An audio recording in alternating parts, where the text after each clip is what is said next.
Well, that doesn't mean anything. Abba, can people please mute so we can listen to the song?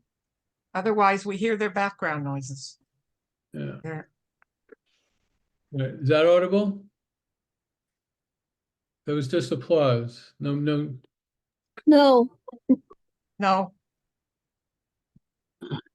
If you're taking a trip with your friends, why pay for 4 Okay, good. All right, good. hotel rooms to stay apart from your Ring the bells. All right, so we'll go back a couple of seconds. All right, now I'm not going to interrupt it. We're going to we'll listen to it all the way through. Then we'll bring up the lyrics, and then we'll have a go at it. Now let's bring this.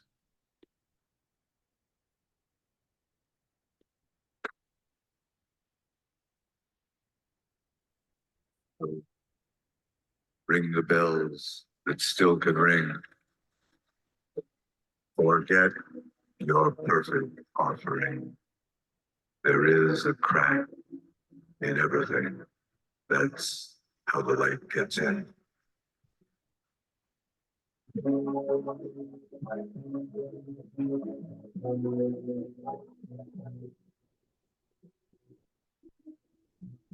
The birds they sing at the break of day. Start again. Sing. On what passed away. Oh, what is yet to be.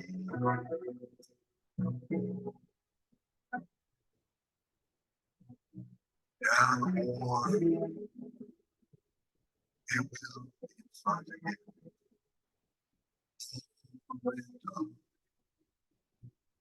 She will be good. On again.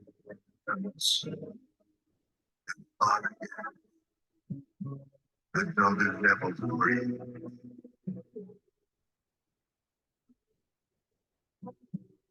Ring the bell. Let's bell can ring. Forget your perfect offering. There is a crack. A crack in everything. Let's celebrate.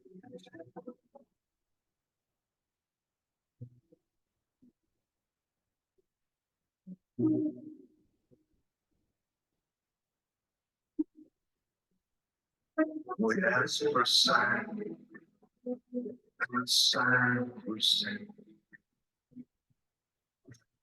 Train the bells.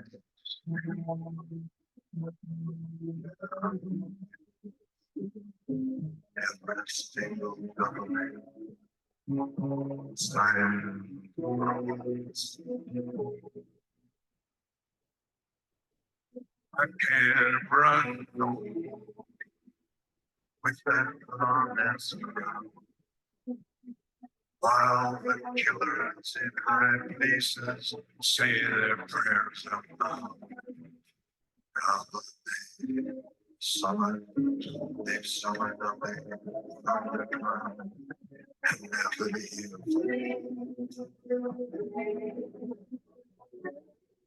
Rabbi, I don't think you can see the chat, but a lot of people are having problems with the video and the audio. What did you say? we can't understand anything he's saying. It's all There's chopped something up wrong with and the sound. sputtering, and it's not coming through smoothly at all. It's bad. And my screen is frozen. Mine too. The sound is terrible. Yeah. Can't hear the words at all. I just hear sputtering. Huh, let me see, because I hear it just fine. But There's but- no sound and it's frozen. It really isn't coming through at all. No. all right, let's see. Thank you for telling me.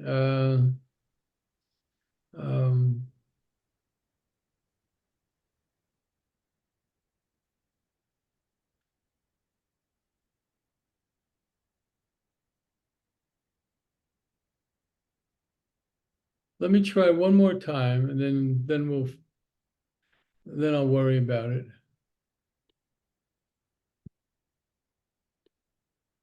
All right, so I'm going to let it run for about 10 seconds and I'm going to ask you what you're hearing. in everything.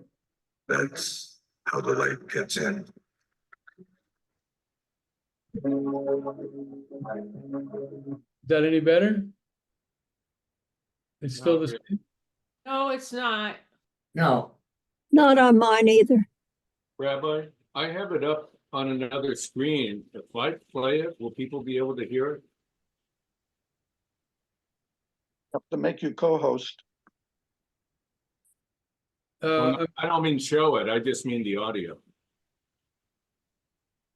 Yeah, you'd still be co-host in order to do that. I mean, it's not hard to do, make you co-host. That's easy. Yeah, yeah. Well, I'm not sure. I mean, yeah. It could be because it hadn't fully buffered.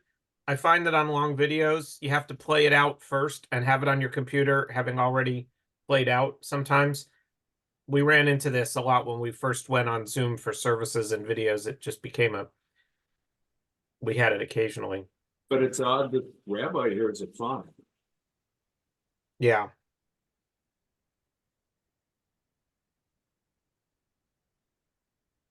My first thought was it was my bandwidth and that my system couldn't process it. Well, I've never had this problem before, so I don't know what to say. I mean, let's. I mean, Harry, I'm not sure how the sound is going to be. Yeah, hang on one sec, let me turn up this. And you guys just tell me if you can hear it or not. So grateful to play for you.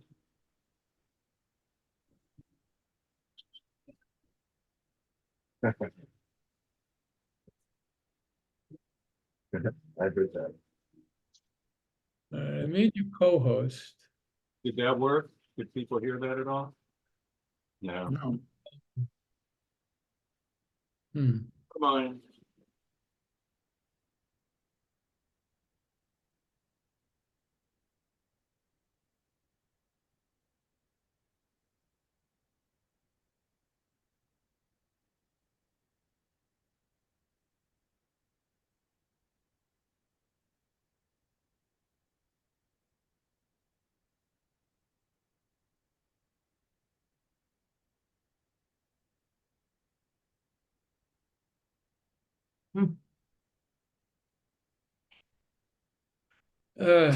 Well, let's see.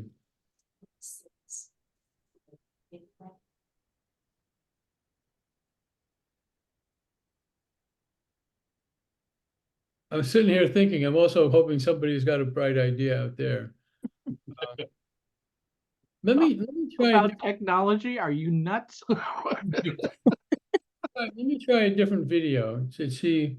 I mean, I can't imagine why it would work when this one doesn't, because the audio is coming through on my computer quite well. But let's see. Maybe there's a miracle.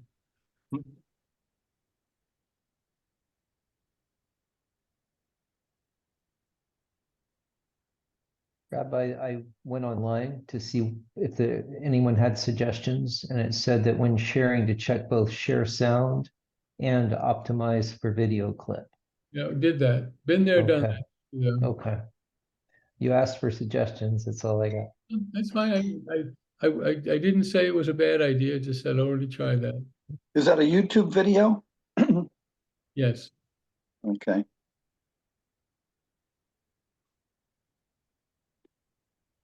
Did anybody else go back onto YouTube this week and review all the Leonard Cohen songs? I had like a wonderful binge. It was great. Why don't you sing it for us, Christine? Yeah, my voice is so much like his.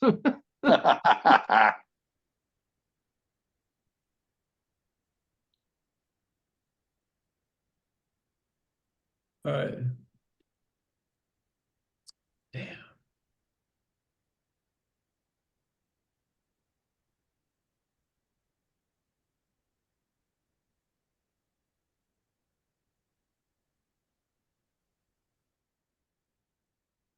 All All right, now I'm having a different problem.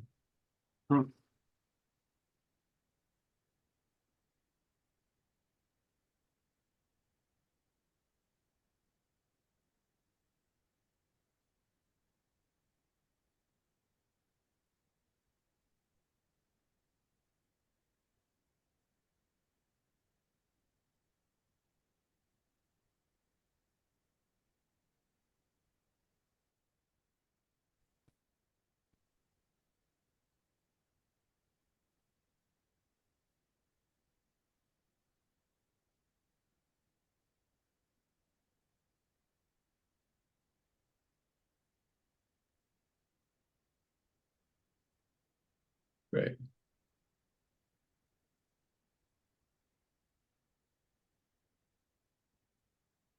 Well, cross your fingers. Let's see if this works.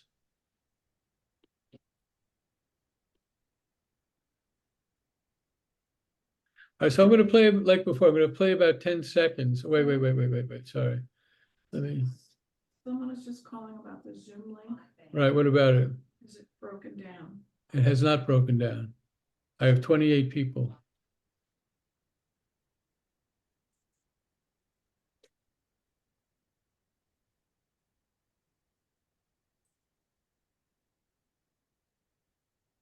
All right. Cross your fingers.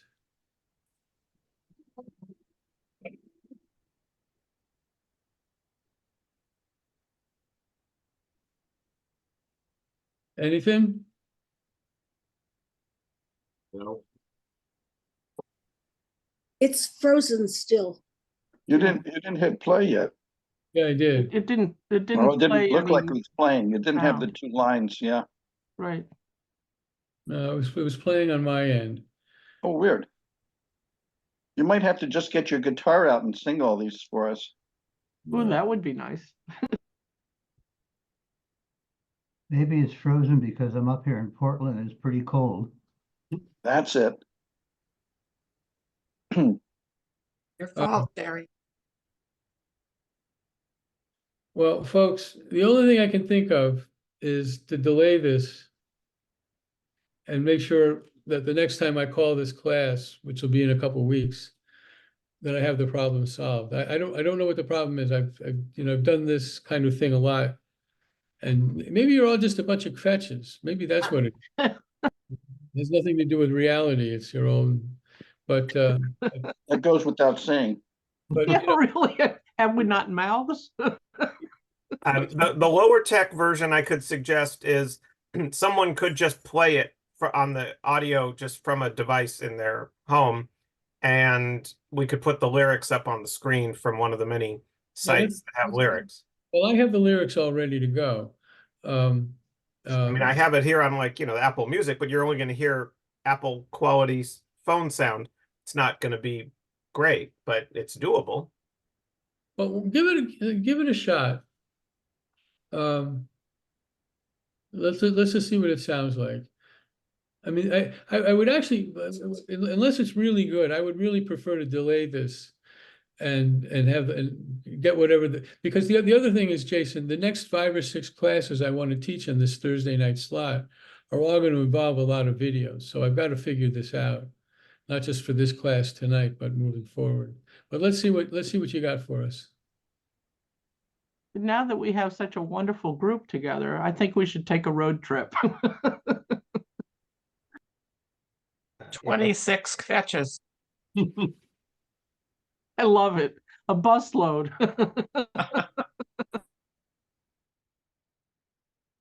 Well, let's see what happens.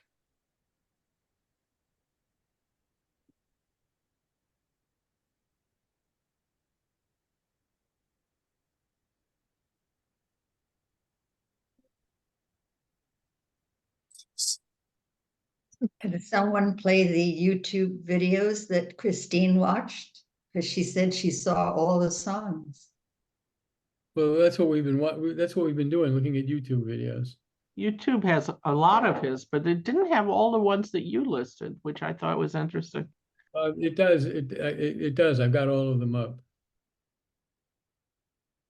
Jason, I couldn't Well, find I all was of them. trying, but if people talk, it doesn't All right, It doesn't so work. There are apparently quite a lot of options for improving your audio, but I don't have all of those. I got a pop-up saying, "Are you playing music?" Do you want me to try to play it and see if people can hear it? let's see what it sounds like. But unless it's really good, I would prefer to delay it until I Yeah. got that.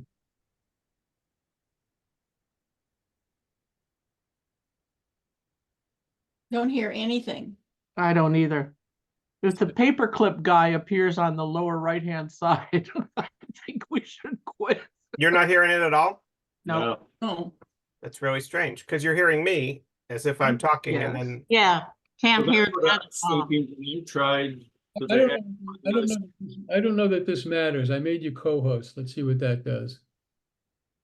well, what I was wondering is whether or not I'd be able to share the video with any more success. I have it up too. Let me see what happens if I Give it try. a shot. Give it a shot, see what happens.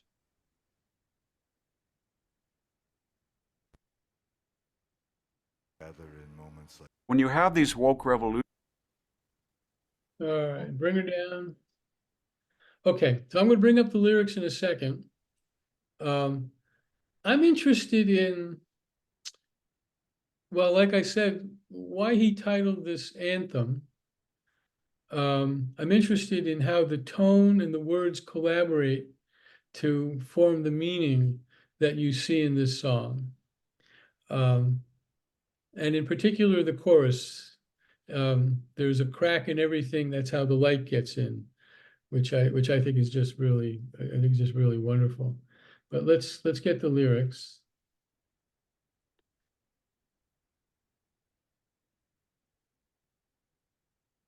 We had the lyrics, we saw them. I know, but now you Oh, don't. oh. have them. Now you don't have them, so I'm going to get them. Rabbi, can you clue me in on which song you want to do next so I'll get it queued up? Yeah. Yeah, let's do Who by Fire.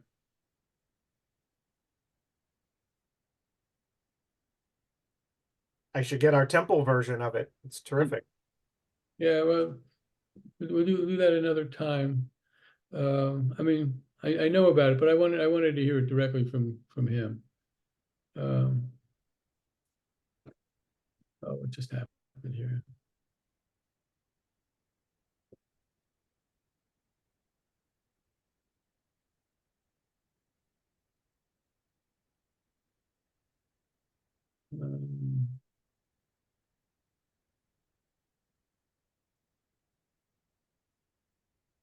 Okay.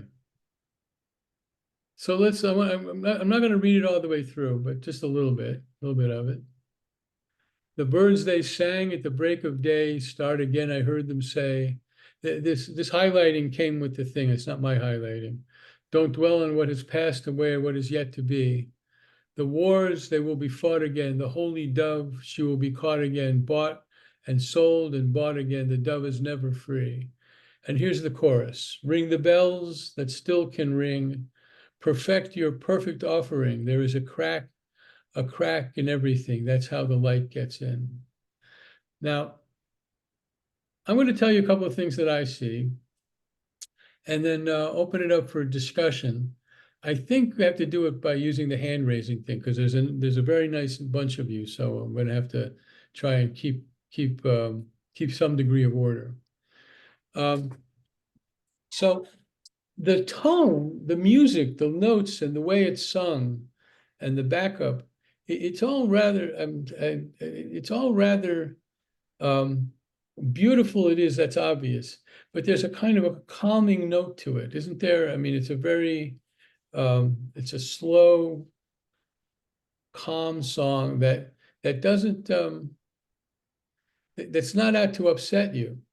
And I say that because yet it's an upsetting kind of song, right? The dove, the holy dove. So what's the holy dove? Well, the only holy dove I know of is at the end of the Noah story, when Noah sends the dove out and it comes back with an olive branch in its mouth, right? Which then becomes the universal symbol for peace. but the dove will be caught again, bought and sold and bought again. The dove is never free. So what's that telling you? It's telling you that peace, that the notion of peace is an impossible thing to achieve. The dove will be caught and sold and bought again. The dove is never free.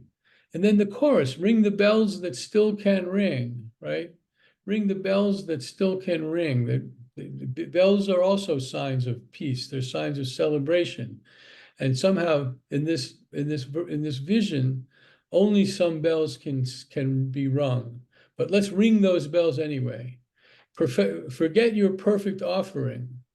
That I think is a reference. I think because he's an educated Jew, this guy, that's a reference to the old sacrificial cult in the temple, where when you brought your offering to the temple, it had to be perfect without blemish.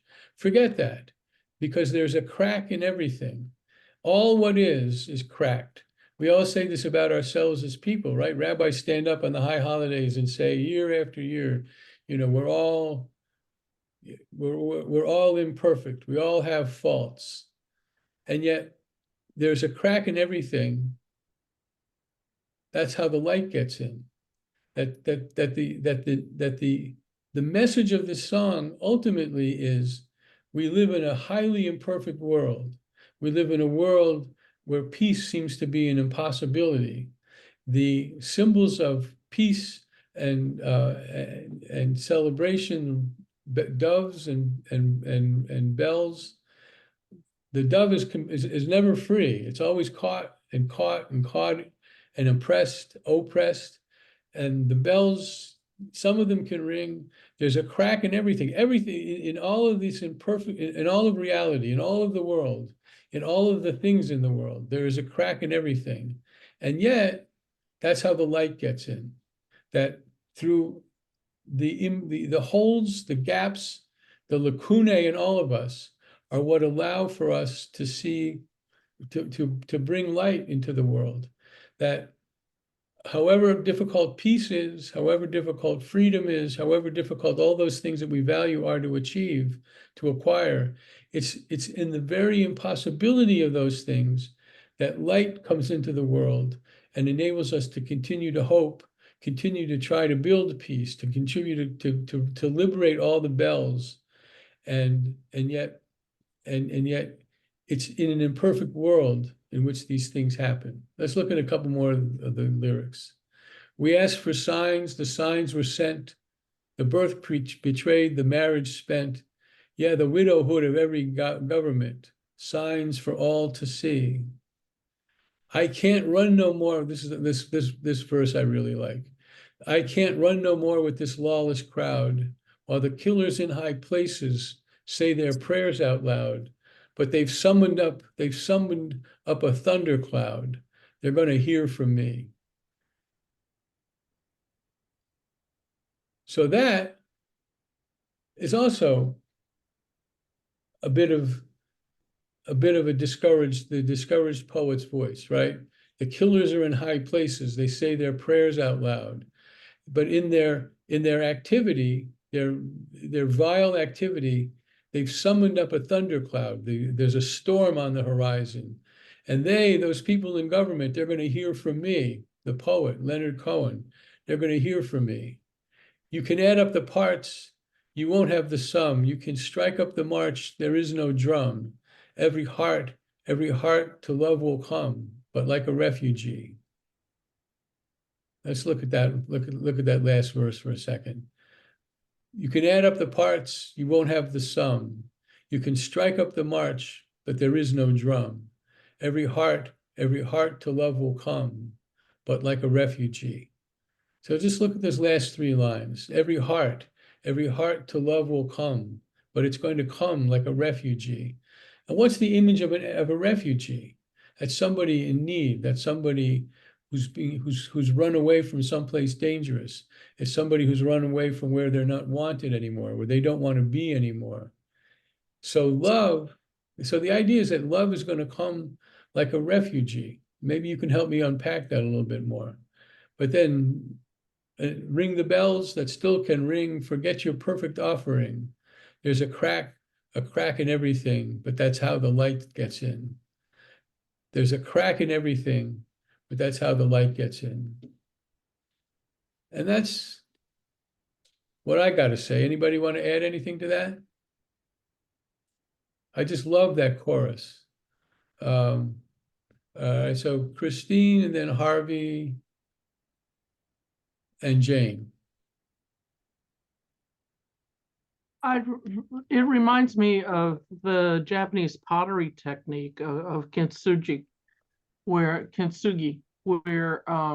the underlying idea is that all is imperfect, and that we can try our best to make it beautiful, even in its imperfections. It took cracked pieces and filled them with gold, like the light's coming through. It's very pertinent to this. Yeah, but I think the overall feeling that I get is that you have persistence. It's a message of persistence despite the conditions, and despite your injuries and despite your flaws. We let the light in because that's what we have.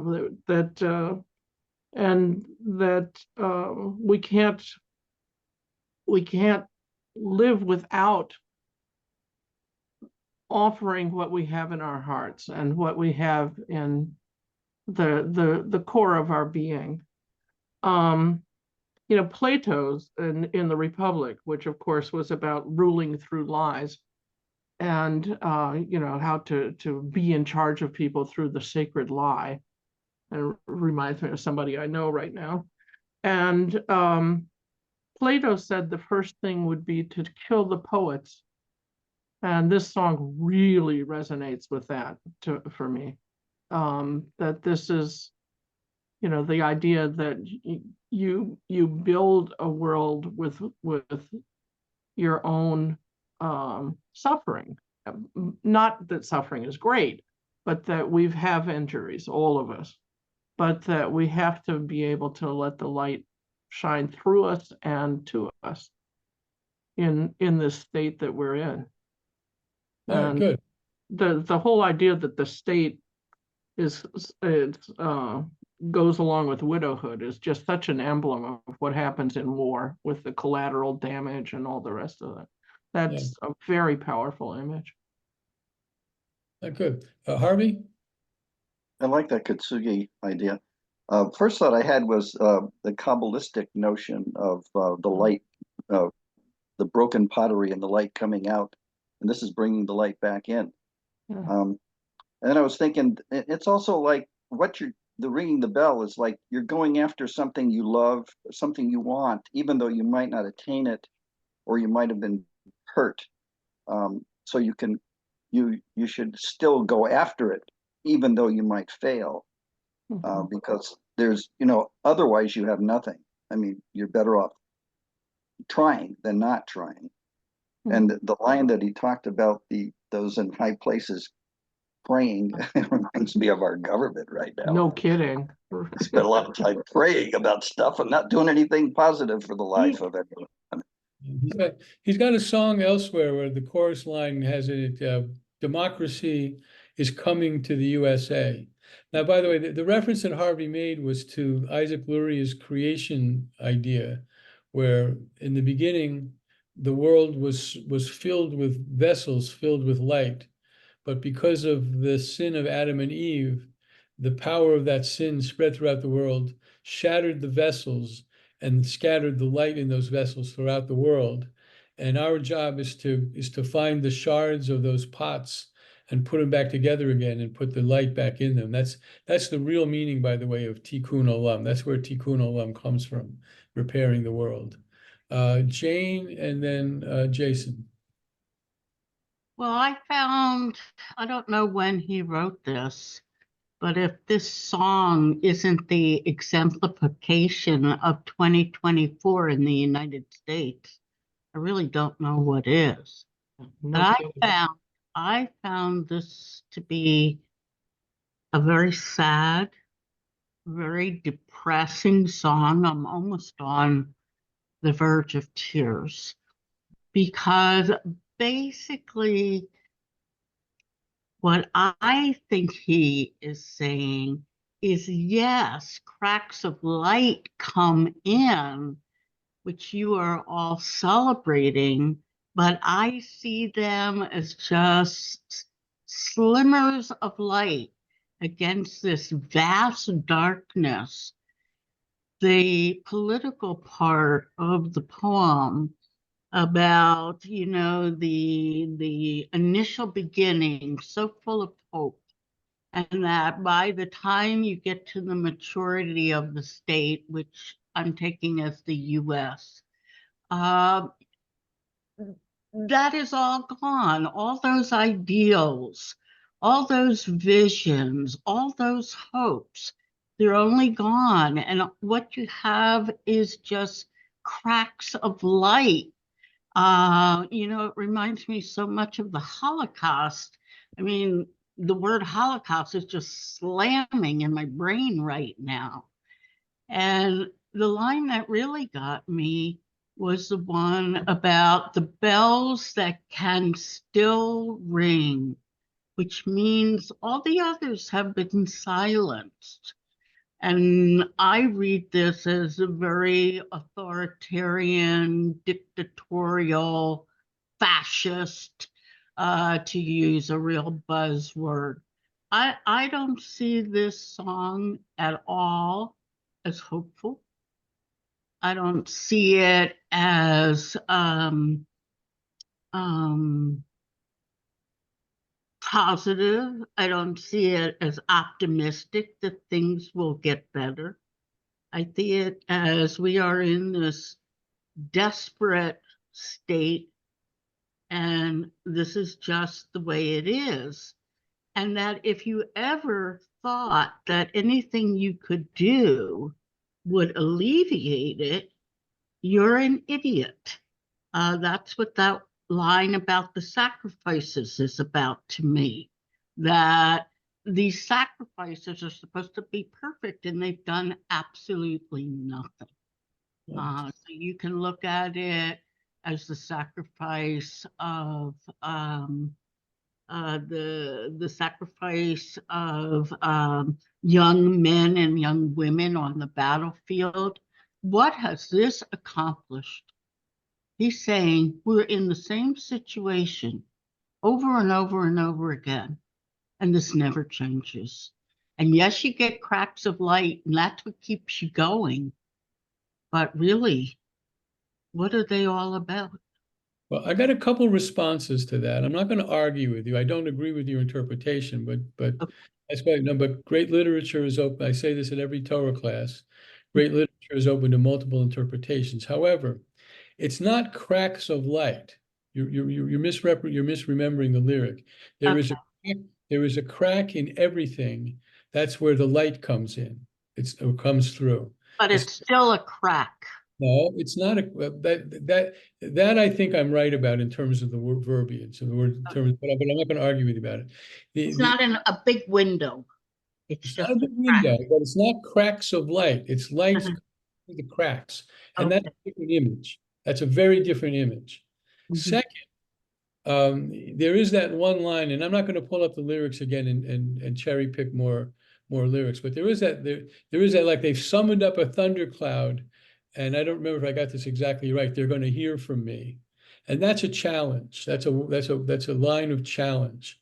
But I think, in my own sense, and this is what I meant at the beginning about tone and words, that the music and the way the music is presented with the harmony and the instrumentation, those carry non-verbally a sense of hope, which I think permeates the song. It's a small opportunity. There's small opportunities. The dove is going to be bought and sold again, and the dove is never free. Totally agree with you. There's a crack in everything. There's an imperfection. There's definitely a critique of government in there. I totally agree with you on that.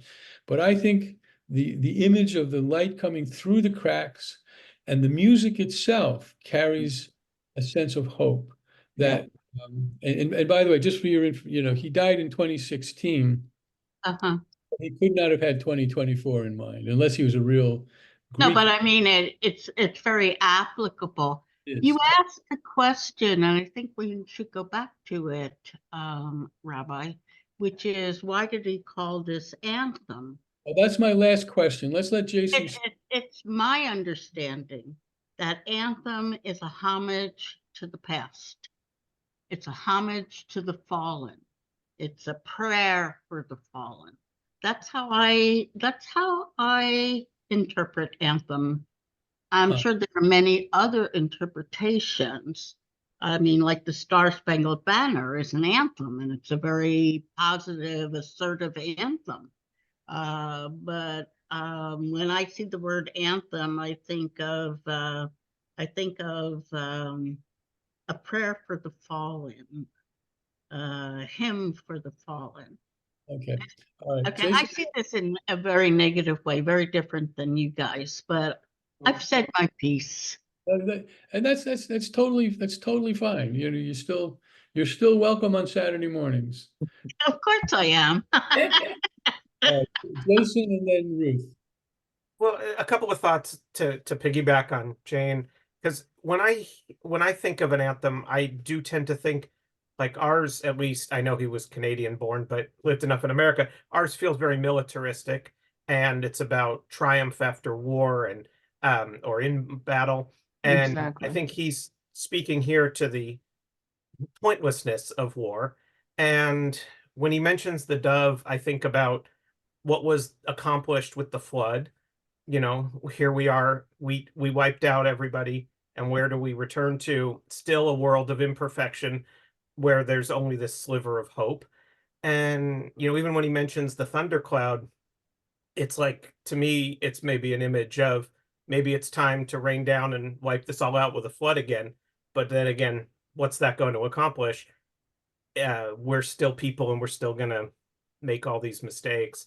But I find the hope, especially in the line about love will come, because the refugee idea is it's the last resort. It's the last place you go. But eventually we will find a world built on love once we've tried and failed in every other way. That's the hope, is that we will eventually learn that bombs are not the way to make things happen, that love is what can save us. And that's where I get the hope. That's the little bit of light that's shining through. All right. Could I add one thing before you change Go ahead. the subject? Was this song written during the Vietnam War? No, actually, in the 90s. I don't know when this song was written. Okay. It was on the Future album. I'm pretty sure mid to late 90s. Because I think to take away from the idea, or having the idea that all war is bad, kind of flies in the face of everything good that this country has done over the past 100 years or more. It's been a beacon of freedom and liberation for a lot of people. And if that's what his message is, I'm not getting it. Okay. All right. I'm not sure that's his message, but I agree with your assessment of what America is, for sure. Ruth, and then Christine. I don't want to repeat what everyone else has said. I happen to agree with you, Rabbi. I think that even in very dire times, there is a place for hope, and that's where the glimmer of light comes through, and you can't give up that hope. I do not see it as a pessimistic song. I mean, it may be sad and talks about difficult times. I don't want to repeat what everyone has said, and Rabbi, I really feel that you hit the nail on the head. So I see it that way. I see it as a song of hope. Okay. All right, Christine, Joan. I agree with Ruth and Susie. But I also think that he points to where that hope comes from. Like the bells that still can ring. Who cannot think it was born in this country or comes to this country about the Liberty Bell and the crack that makes it not ring for liberty anymore? I mean, it resonates again with that anti-militarism. But I think the hope, he's giving us a little indication just in the fact that this is a poem and a song, that the creativity that's within us, even despite surroundings, even as refugees, that our human creativity, our love, and our way that poetry and music are transcendent in that way, or that give hope, I think is part of the whole thing. I'm recalling a scene from Madame Bovary where the husband is trying to get the wife to fall in love with him again, and she's just has tremendous ambitions for wealth. And everything he says, she's critical of. And the author says, human language is a kettle on which we beat tunes for bears to dance to, when all the time we mean to move the stars to pity. So one of the most beautiful lines in all of literature, I think. But also, that our language is this, as Stanley Diamond put it, rope bridge across the chasm. And that our language and our feeling and our creativity are sources of hope in terrible surroundings, which we can try to do it. We can rail against it. You will hear from me, but even if we can't change the conditions, we can help each other through communication and through art and through our use of what's within us. Yeah. Joan? Well, Christine just said in much finer words than I wanted to say, as I agree too. I see the bells as being people, and despite in the past protests and trying to make things better have not worked, you can still ring your bell. In other words, speak out against what was going on. You should do it and not give up hope. That's how I see it. Here. But you said it much better than I did, Christine. Thank you. Don't cast aspersions on yourself. It's wonderful. I see that. I see him as seeing that we have failed to change things in the past, but that we should not fail to try to change things. Okay. All right. Let's so just to remind you, during the high holidays, we come to that odd part in the service where we have that litany, right? Who shall live and who shall die? Who by fire, who by water, who by this, who by that? Well, we're doing who by fire, right? That's what I said, Jason. Okay, just want to so Leonard Cohen has his own kind of version of that. And I think before we play it, I just want to mention a book by Matty Friedman called Who by Fire. It's not really about the song, because the song wasn't written at the time that the book is interested in. But in 1973, in October of 1973, Leonard Cohen was on a Greek island, and the war in Israel broke out. The Yom Kippur War in Israel broke out. And he showed up.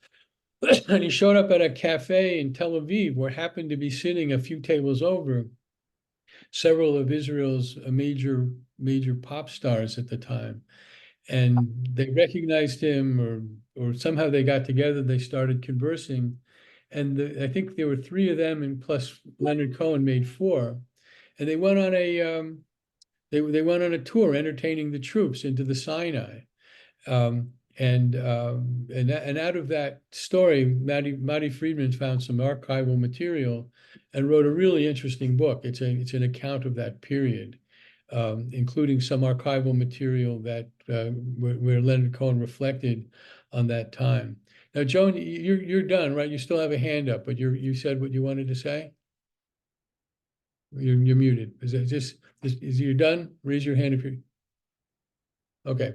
All right, bring it on. You're still co-host, Jason. There we go. Oh my gosh. We don't need the commercial. Okay. I'll bring up the lyrics like I did before, and a couple of things I'd like to point out.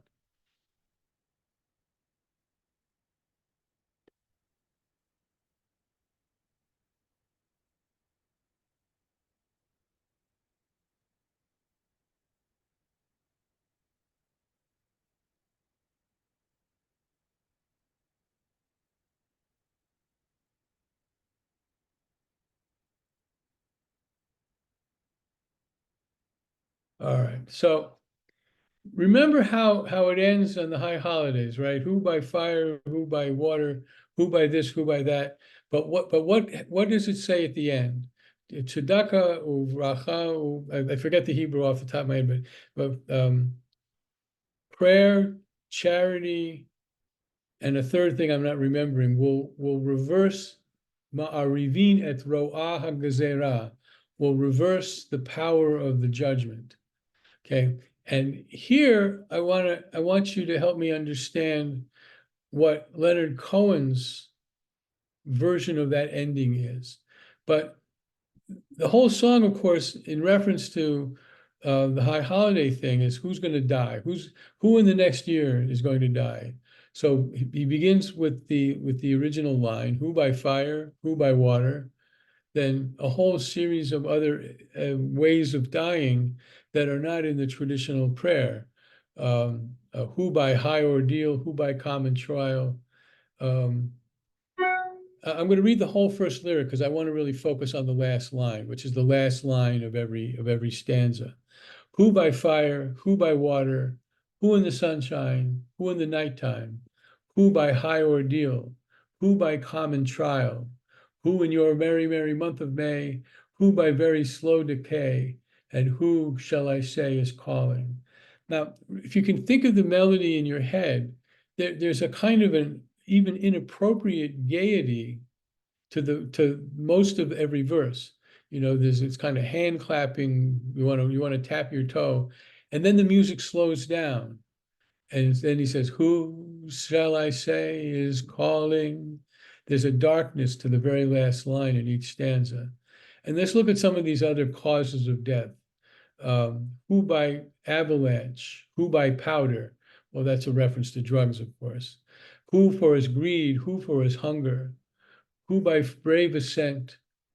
Who in solitude? That resonates with me because we're reading lately in the press how we're acknowledging the devastating effect of loneliness in our society. And loneliness kills. Who in solitude? Who by his lady's command? Who by his own hand? Who in mortal chains? Who in power? These are just all various ways that kind of modernize the intent of the medieval original. But what does it mean when he says, and who shall I say is calling? That's what I'd like us to focus on for a minute. I think, I could be wrong. I think this discussion is going to be a little briefer than the last one. My interest is focusing just on that one line. Anybody wants to comment on anything else in it may feel free to do so, of course. But my interest is, who shall I say is calling? Because I see in this a piece of a theological orientation that I see in Leonard Cohen in the songs that I've identified as his Jewish music. So Harvey, you want to say something? You got your hand up? I thought of the angel of death immediately on that when I heard that. Uh-huh. Yeah, Okay. that was my first thought. All right. Yeah. All right. Now remember how this thing resolves itself on the high holidays, right? You do certain good things, and it reverses the decree. You control your fate. You can control the evil decree that God has imposed upon you by doing certain by prayer, tzedakah, moral. Yeah, tshuva. That's what the other one is: repentance, prayer, and charity. But he's not referencing any of that in this at all. Exactly so. That's why I think of the angel of death. It's like, okay, once you get to all that, you're done. You're finished. That's the end, sayonara. All right. Christine? Yeah, the question, who is calling, it's basically, if these things define you, you're toast. That's all, and or that there's something way beyond you that you should have your mind on, or else it's for naught. You've got Lady Macbeth in there, you've got, vanity, you've got all this, what the Catholics would call the seven deadly sins. I mean, they're all in there, and militarism and all the rest of it. And if those things define who you are, you're missing the point. And that who's calling is the entity or the surroundings that give another way of being. And if you aren't listening to that, then what is it for? Okay. All right. I think Jane and then David. Well, if you can abrogate the sentence by prayer and charity and teshuvah, then I would say, in answer to the question, who is calling? I would say it's yourself. Yourself is calling. Okay, I'm not sure I followed you. Yeah. I'm not, you referenced. In other words, I'm saying, I'm giving a different definition of why we die. And especially if you're doing all these terrible things and you can rectify that, then it's your choice whether you're going to go on living or dying. I know this sounds very abstruse. I mean, the first thing I thought of when I saw the line was God, but God's the one who's calling. But then as you began to talk about the ways to alleviate this sentence, that has to come from you. That has to come from inside you. Maybe you can call it conscience. I don't know. But Okay. I would think that's another interpretation about who is calling. Okay. David, then Jason. Okay. Hey, well, first of all, I want to say I don't know, but I had a reaction similar to Jane's, which was if Yom Kippur is a petition, it's a day where you petition God to forgive your sins.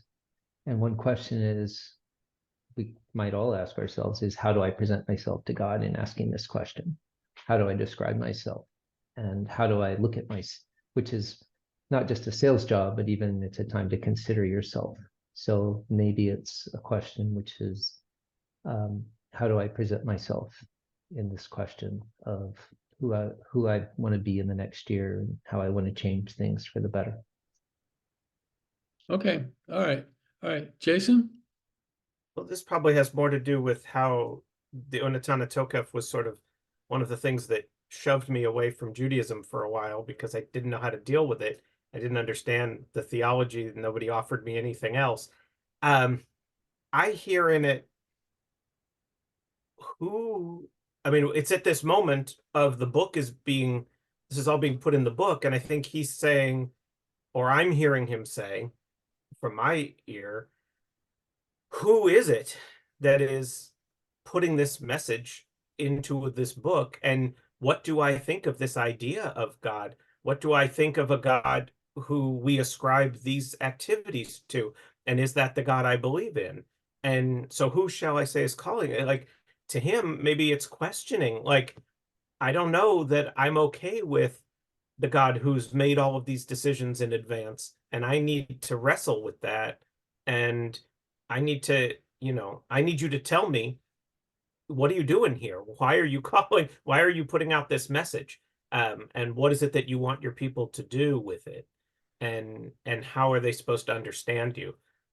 It's all kind of mixed up in that for me. All right, so my quick response, and I think by the way, you can cue up, you want it darker. we'll end on a really happy note. That'll be the last song we'll do tonight. And I got a couple more, so maybe we'll do this for another week.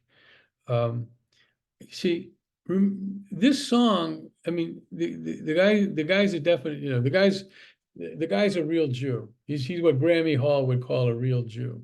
I mean, he grew up in a Jewish household, immigrant family in Montreal. He's I mean, he's not to my knowledge, I could be wrong about this. He's not a deep he doesn't have a deep knowledge of the sources, but he knows some of the sources, and he's very serious about them. But he's not writing for a machzor. He's not writing for a Jewish audience, per se. He's writing for a general audience. So the general audience doesn't know about Unatana Tokef, doesn't know about prayer, charity, and repentance.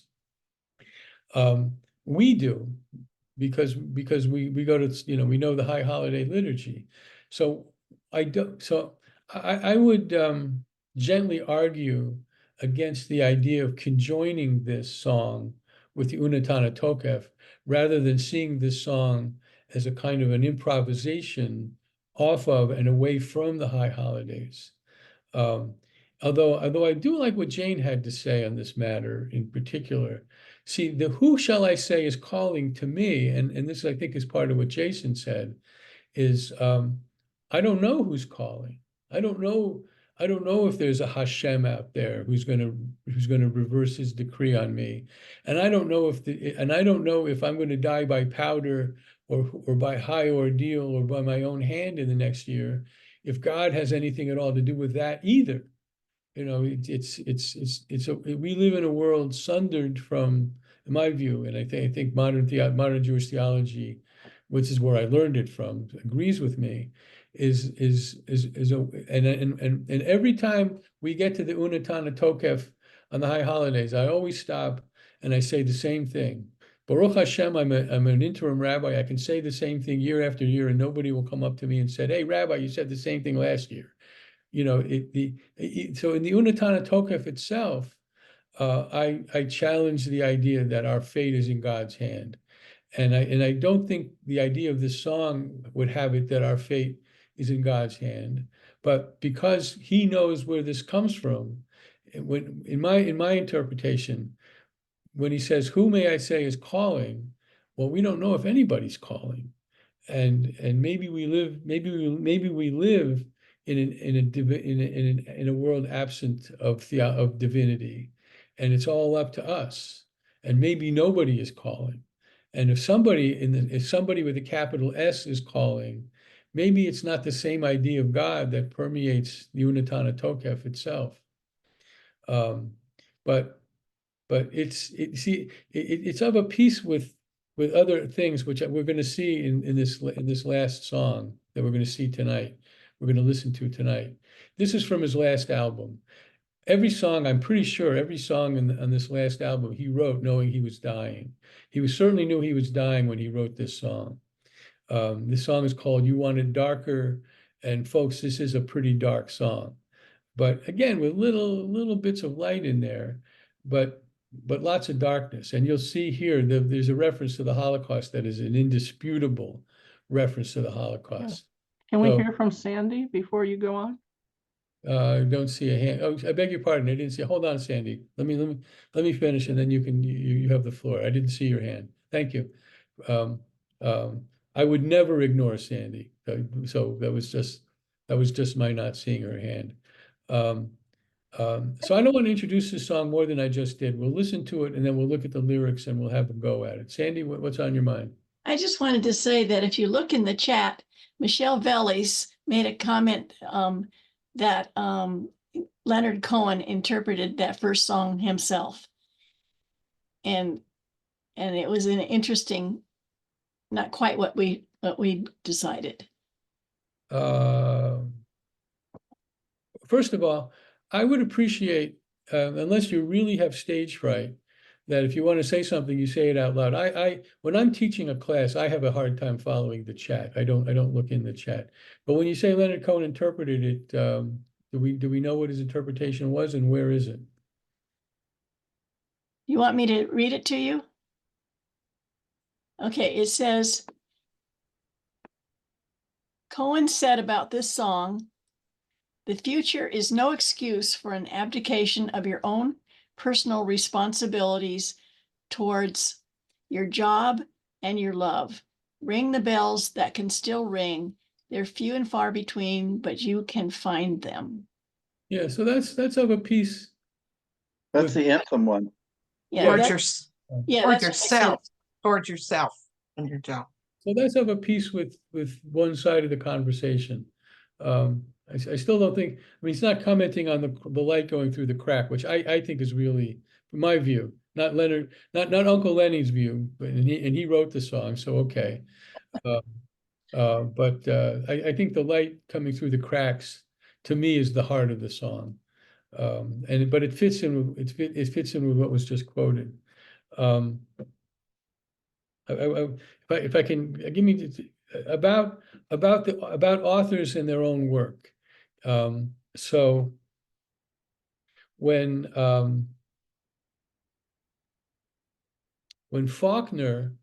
William Faulkner was writing the screenplay for Call It Sleep, he got to a point in the book by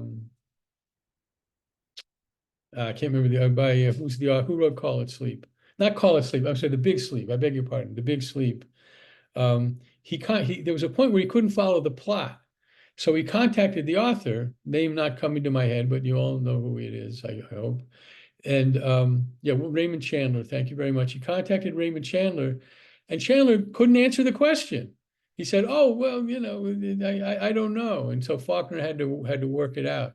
Sometimes now that's not exactly an author not being sure of the interpretation of his own work, or her own work, but sometimes an author interpreting his or her own work may only get to a piece of it anyway. The thing about great literature, one of the things about great literature is once it's out there in the atmosphere, the author doesn't own it anymore.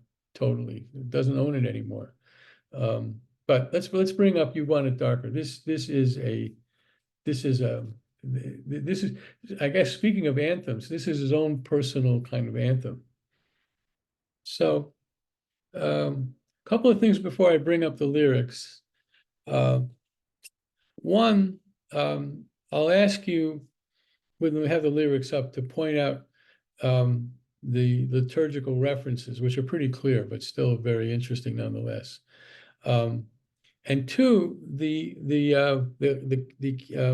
cantorial voice you heard at the end was Leonard Cohen's cantor from his home synagogue in Montreal. I forget his name off the top of my head, but that's a real cantor with whom, even though Cohen was living in the LA area, he had a relationship with this cantor. And you may not know, Leonard Cohen is a real icon in Canada, not just in the Jewish community. He's a Canadian. He's a Canadian icon. Not of course not the only great singer-songwriter to come from Canada. Joni Mitchell comes to mind, but really, and then of course in the Jewish community all the more so. So let's bring up the lyrics. This is a hard. I think this is a hard one to totally grasp. I think this is a kind of a song where there are lots of little elements in it that we can understand and resonate with, and still have the whole song, in my view, be something of a mystery.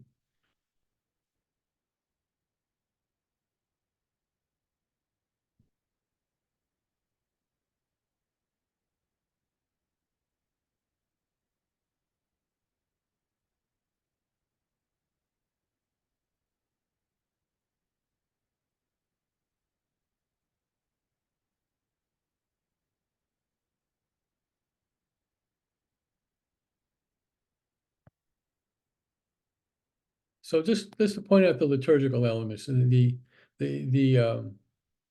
I guess it's not. This isn't the chorus. I'm sorry, but it's repeated, so it actually feels like a chorus. So magnified, sanctified be thy holy name, right? Yitgadal v'yitkadash shemei rabbah. It's exactly the same. Vilified, crucified in the human frame, juxtaposed against Yitgadal v'yitkadash, and a million candles burning for the help that never came. Well, that's a clear reference to the children dying in the Holocaust. you want it darker. And then hineni, hineni, hineni is a very common biblical word. And it's always translated as something like here or something like that. But the way he uses it here is a more precise interpretation, translation of the word. I'm ready, my Lord. Hineni, hineni, I'm ready, my Lord. And so there are a lot of different pieces, and I'm going to talk for another minute or two, and then I'm going to open it up for your own comments. There is of course this it's a very sad song, and if you had tears in your eyes, I wouldn't blame you for a minute. This is a very sad song, and all the sadder because it's a kind of a reflection. It's one of his final poetic reflections on the world and on his life. He knows he's dying and he's not going to be around much longer after. And I believe the album was produced after he died. I wouldn't swear to it, but I think that's true. I'm ready, my Lord, ready to die, of course. I'm ready to die, my Lord. So it's a reference to God, and against the backdrop of all of these, they're not all sad, but these very sad and tragic elements of our world. If you are the dealer, I'm out of the game. Now the "you" isn't capitalized here, so it's not. I'm not sure it's a reference to God. If you are a dealer, I'm out of the game. If you are the healer, it means I'm broken and lame. If thine is the glory, then mine must be the shame. You want it darker, we kill the flame. So it's not God that's killing the flame. We kill the flame. A million candles burning for the help that never came. There's a lover in the story, but the story's still the same. A lullaby for suffering and a paradox to blame. It's written in the scriptures, and it's not some idle claim. You want it darker. We kill the flame. And for the moment, I'm going to leave it there. I'd like to hear what you all have to say about this. This is a song for which the word powerful was invented. This is a really powerful song. I don't think it's altogether dark, but there is a darkness to this. Jane? Well, just looking at the first verse, it's really a commentary on the fact that we're made in the image of God. So you've got this dichotomy every two sentences. So if you're the dealer, then I'm not in the game. If you're this, then if you're the glory, then I am the shame. So we are, he's basically saying, and maybe it's just at this point in his life, I don't know if he applied it to his whole life, that we are really the opposite of the image of God. That's how I see that first verse. Well, I would. Because of the dichotomy between the two images in every two lines. I would suggest a friendly amendment, but as friendly amendments go, you're free to reject it. And it's not that we're not created in the divine image; it's that we don't live up to it. Oh. I thought that at this point he was so broken that he no longer saw himself in the divine image. Oh, maybe so. I thought you were. I didn't know you were. Maybe so. Maybe so.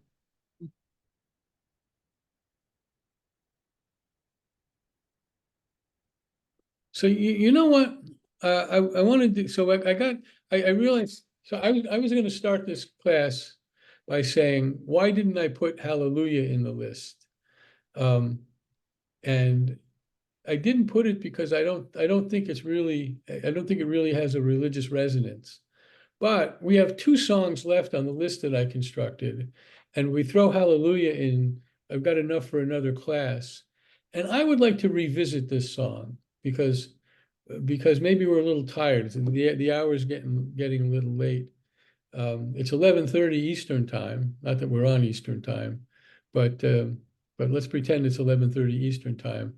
I'd like, and I hope you'll come back in a couple of weeks because, and I see hands. I'm not closing out the class just yet. Um, but I want to revisit this song because I think, I just think it's so powerful. It's worth listening to again. Harvey, is your hand still up? I just wanted to comment something. I know that he was a big Zen meditator. He used to Right. live up in Mount Baldy at a Zen center Right. up there for a while.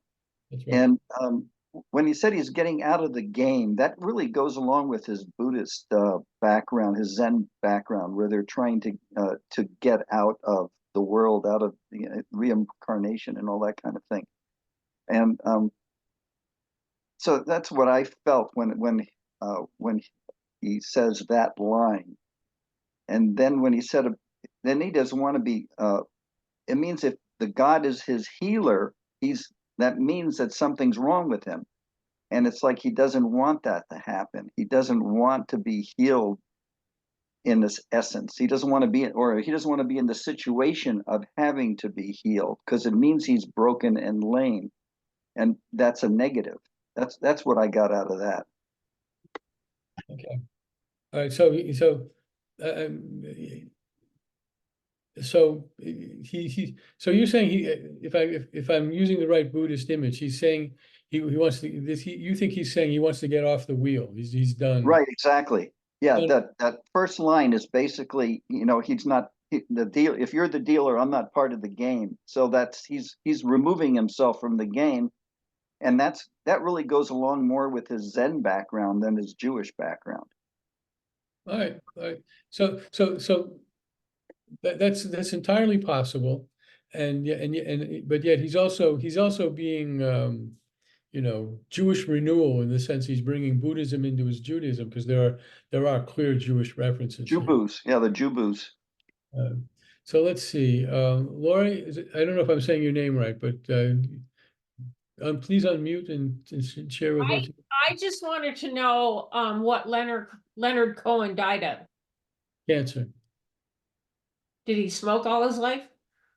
Well, I don't know if he smoked all his life, but he was smoking in that picture on the screen. I mean, he made it to 66, 76. He made it to 82. So even if he was a smoker, he got a pretty good life out of it. All right, Jason. Oh, I think Christine was up first, no? Oh, the hand wasn't up anymore. Christine, go ahead. Yeah, I just think for me, when you're facing death, right? When you don't know when it's going to take you, and of course most people don't, but if it is an illness like a severe cancer, then one of the things that happens is that there's a kind of shedding of mundane forms of redemption and mundane forms of looking for solace and things like that. You have to keep asking, if you will, who's calling? Okay, who is calling? Well, you have to keep asking that, even though you know that there's no answer to it, and the Holocaust did happen, and we can't erase that, and nor can we fix it. But we have to keep asking who's calling. Yeah. All right, Jason, you may have the last word this evening. Well, I hope it's a good one. The thing that's always kind of pulled at me about this song is I'm not entirely sure who wants it darker. Does anybody want it darker? Who's he actually talking to? Is he talking to his fans? Is he talking to God? Is he talking to himself? And I've never quite been able to settle on it because I can hear it in all those ways. But who among us does want it darker? Nobody. We won't. You don't think, right? But I know, like in his previous album to this one, it was getting into some more of the death and less of the love, I suppose. He was definitely getting there. It's almost like he was saying to his fans, almost a tongue in cheek here, oh, you want me to get really dark as I die? this is as dark as I can get here, you know. But you know, he still has fun here and there in his songs, even to the end. He's still making little ribald jokes and such. But I don't know. It's just it's what keeps me listening. Is I hear it differently at different times. You know. Yeah, that's good. I see your hand, John. I'll be with you in a second. My response, but you know, I think you're raising a really good question, and that's why maybe I'd like to revisit this as part of another a second class on this issue. But to me, it was kind of you want it darker. He doesn't use that tone. You guys want it darker. Well, look at it. You killed the flame. I think it's addressing the world, and not just any particular group within it. Joan, I guess Joan gets the last word. No, you said what I was going to say. Okay. All right. So I'm talking tomorrow night about Jews and African Americans with a speech going back to 1963 by Rabbi Dr. Joachim Prince. So just if that's of interest to you, I invite you to join us in person tomorrow night or on Zoom. Okay, Lila Tov, let's do this. So we'll do this again. I hope it doesn't seem overkill. And then we'll do Jewish humor, which I guess will be a nice response to You Want It Darker. We'll look at how Jews dominated television in the 50s and early 60s. Okay. Good night, everybody. So what happened Thanks, to the Rabbi. happy one at the end? What happened to the happy song at the end? That was the happy one. Well, Darker and darker. all right. Good night. The happy song at the end.